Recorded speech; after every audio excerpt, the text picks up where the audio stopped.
ሰላም ሰላም ናይ ዮኒ ቱብ ተኸታተልቲ ከመይ ቀኒኹም ከመይ ኒዕኹም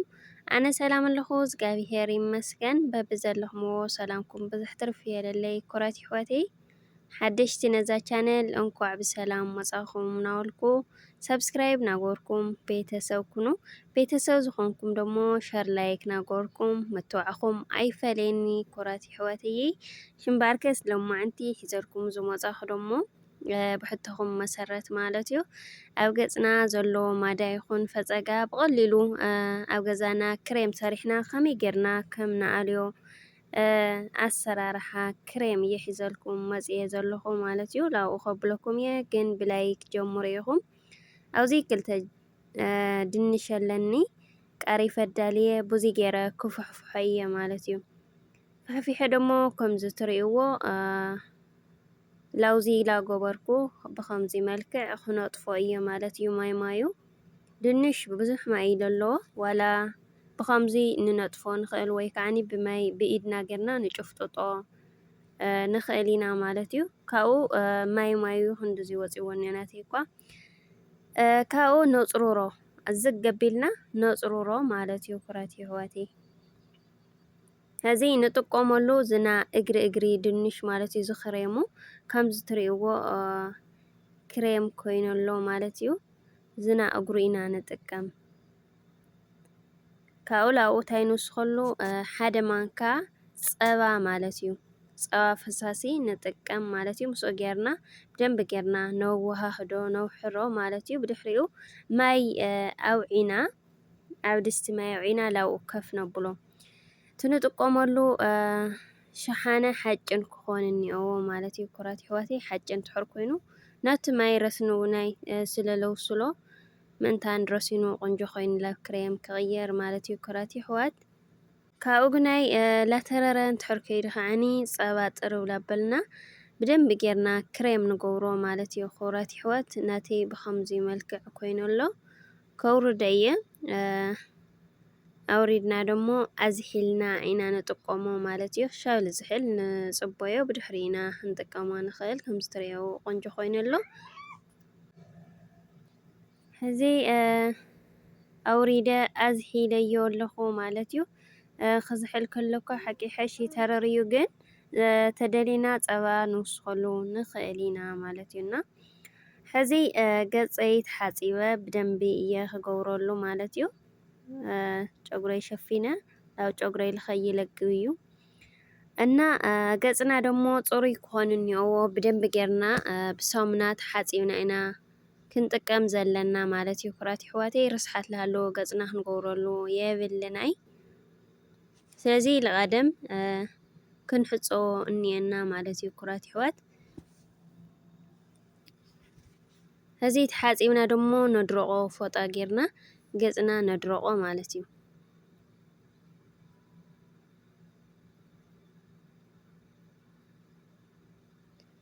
ኣድሪቀዮ ኣለኹ ዝሰራሕዎ ክሬም ሕዚ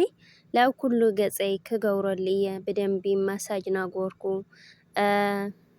ተሓቲሙሉ ኣሎ ብርስሓት ቆርበትና ደሞ ልኽኽፈት እዩ ዝገብሮ ድንሽ ማለት እዩ ብጣዕሚ እዩ ቆንጆ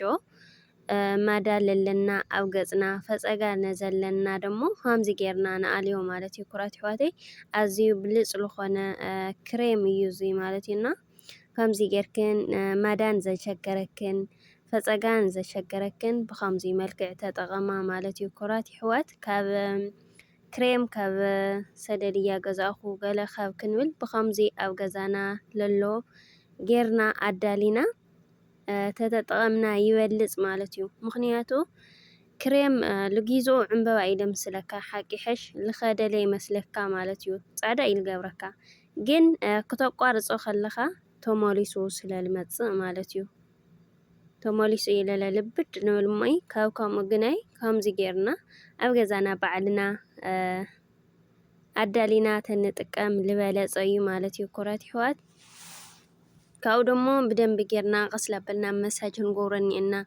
ትርስሓት ዓዊስዎ ለሎ ገጽና ድዩ ዋላ ብመዳ ተሸፊኑ ለሎ ገጽና ድዩ ኮታስ ቀስ ኣቢልና መሳጅ ላገበርና ነብሎ ማለት እዩ ብድሕሪኡ ከምዚ ጌርና ደሞ ل20 دقيق نصب ማለት እዩ ኩራት ይሕወት ካብኡ ድሕሪ 20 ደቂቕ ደሞ ከምዚ ትሪእኡ ገፀይ ተኣሳሲሩ እኒኦ ሓቂሐሽ ብጣዕሚ ማለት እዩ ዋላ ክፃወ የቦልኩ ኣሲርኒ ይኽኣልኩይ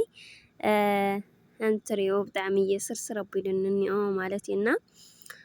ኣብዚ ደሞ ልቓደም እንታይ ንገብር መሲልክን ብማይ ጌርና ቀስላ ኣበልና ከምዚ ጌርና ነተርኩሶ ማለት እዩ ምክንያቱ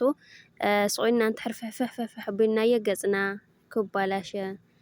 ይኽእል እዩ ክፍሕፍሕ ከሎ ማለት እዩና ቀስ ኣቢልና ብማይ ከምዚ ጌርና ነተርኩሶ ማለት እዩ ካብኡ ብድሕሪኡ ብሳሙና ኖርማል ጌርና ንሕፀቦ ማለት እዩ ኩራት ይሕወት እና ከምዚ ጌርክን ኣብ ገዛኽን ማዳ ይኹን ዋላ ፈፀጋ ክትኣልይኦ ትኽእላ ኢኽን ካብ ክሬም ክትጥቀማ ገለ ብከምዚ መልክዕ ተጠቐማ ኢኽን ሰሪሕክን ከዓ ኣብ ገዛና ዝርከብ ስለዝኾነ ትድንሽ ይኹን ዋላ ትፀባ እውን ኣብ ገዛ ክርከብ ስለዝኽእል ብዙሕ እንትን የውሊ ማለት እዩ ስለዚ ኣብ ገዛና ብዘሎ ጌርና ንጠቐም ማለት እዩ ኩራት ኣሕዋተይ ካብኡ ደሞ ሰሪሕና ዋላ ኣብ ተላጀ ንገብሮ ዝኾነ ዕልባ ጌርና መኽደን ጌርና ኣብ ተላጀ ቀሚጥና ንገብረሉ ንኽእል ኢና ኣብ ደለናዮ ሰዓት ማለት እዩ ኩራት ኣሕዋተይ ብጣዕሚ ፅቡቕ ዝኾነ ክሬም እዩ ገፅካ ደሞ ወላህላህ ይለብሎ ማለት እዩ ስለዚ ተጠቐማላ ኢኽን ክብለክን ይፈቲ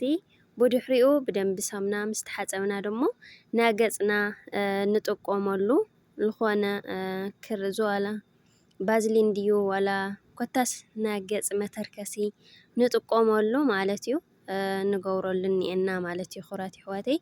ምክንያቱ መሳጅ ዳገበርናሉ ስለዝነበርና ናይ ግድን እዩ ዝኾነ ነገር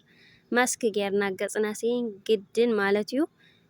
ና ገፅና ክንጥቀም እኒአና ማለት እዩ ኣነ እውን ባዝሊን እየ ዝጥቀም ንገፀይ ስለዚ ብቲ ባዝሊን ገይረ ከምዚ መልክዕ ገይረዮ እኒአኹ ሉስሉስ ገፅ ፅሩይ ገፅ ልኽንውንን ይገብረና ማለት እዩ ኩራት ኣሕዋተይ ስለዚ ፅብቕቲ ክሬም ፅብቕቲ ማስክያ ማለት እዩ ተጠቐማላ ክትፈትያ ደሞ ኢኽን ማለት እዩ ኣሕዋተይ ማዕረይ ከምዚ ትሪእኡ ነዚኣ ትመስል ነይራ ናይ ሎማዓንቲ ሒዘልክን ዝመፃኹ ብሕትኽን መሰረት ማለት እዩ እና መደበይ ነዚኣ ትመስል ነይራ ና ሎማዓንቲ ሸር ላይክ ሰብስክራይብ ናገርኩም ደሞ ናያትኩም ምትባዕ ኣይፈለየኒ ኩለኩም ይፈቲ ኩራት ኣሕዋት ናይዛ ቪድዮ ሪኢኹም ርእይቶኹም ደሞ ኣብ ኮመንት ኣቐምጡለይ ማለት እዩ ኣሕዋተይ ሻ ብኻሊእ መደብ ልመፀኩም ባይ ባይ ድሓን ቀኒ